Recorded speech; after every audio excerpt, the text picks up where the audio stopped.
To celebrate 30 years in production, Japanese studio Toho released King Kong vs. Godzilla in 1962 to immense commercial success. As part of the licensing deal with RKO and Universal Studio, who co-produced the film with Toho, the American cut was extensively rewritten and altered for distribution in the United States, with massive chunks of the original Japanese footage cut and replaced with all new footage that would give the film a more Western tone. This alternate version, retaining the title of King Kong vs. Godzilla, was released in the US a year after the original in 1963, a much more flawed but no less still entertaining version of one of the most important entries in the Godzilla series.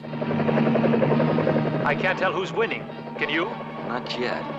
Kong, hold his tail! Desperate to improve their television ratings, head of Pacific Pharmaceuticals Mr. Tako assigns two of his top men to venture to the mysterious Faroe Island and bring back their ancient god named Kong. At the same time, a prehistoric monster named Godzilla breaks free from his hibernation in the ice and begins a destructive trek towards Tokyo. Meanwhile, the United Nations, with the help of international correspondents and scientific experts, reports the unbelievable developments to the world, who can only watch as the two legendary monsters, driven by an ancient rivalry, head towards a collision course with one another.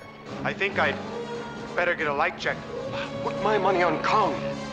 One's opinion of the American cut of King Kong vs. Godzilla greatly depends on how and when you were first exposed to it. For most people outside of Japan, this continues to be the only widely distributed version of the film, and so most people, simply by virtue of accessibility, have probably only seen this cut of the film. This is a shame, because this cut removes much of the quintessentially Japanese charm of the original. Gone is most of the satire and comical tone, replaced with a more generic experience. With that being said, however, this cut does have its charms, mostly thanks to a solid dub that does a pretty good job translating the original story. A lot of effort was put into translating it for non-Japanese audiences, and it shows. Mommy, let's go see Godzilla. Child, we're not going to a zoo. Hurry. Most of the added footage comes in the form of news broadcasts from the United Nations, in which reporter Eric Carter periodically interrupts the movie to relay information and communicate with correspondents around the world. And while these scenes are admittedly quite dry, especially compared to the lighthearted tone of the Japanese version, they do add a little global and scientific context to the movie that no doubt helped it appeal to audiences outside of Japan. It also contains the now iconic and quite silly scene where a scientist compares Kong and Godzilla's brains.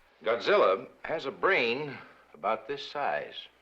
He is sheer brute force, while Kong is a thinking animal.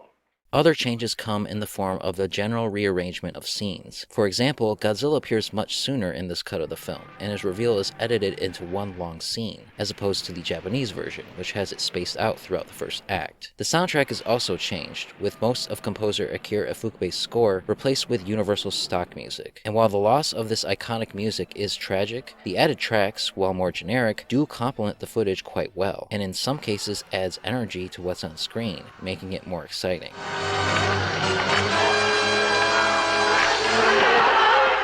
Outside of these changes, though, the overall story of King Kong vs. Godzilla remains mostly intact. Like Godzilla King of the Monsters before it, the people in charge of this translation put a lot of effort into bringing a distinctly Japanese tale to the rest of the world. While the added footage may be a bit drab, there's a low-budget cheesy quality to it that's kind of charming, and despite them effectively stopping the narrative in its tracks to tell audiences what it essentially already knows, the film still flows nicely, moving from set piece to set piece pretty effortlessly. And so, while as usual, you certainly can't beat the Japanese original, this American cut is respectful enough that it works as a worthy alternative cut to one of the most important giant monster movies ever made.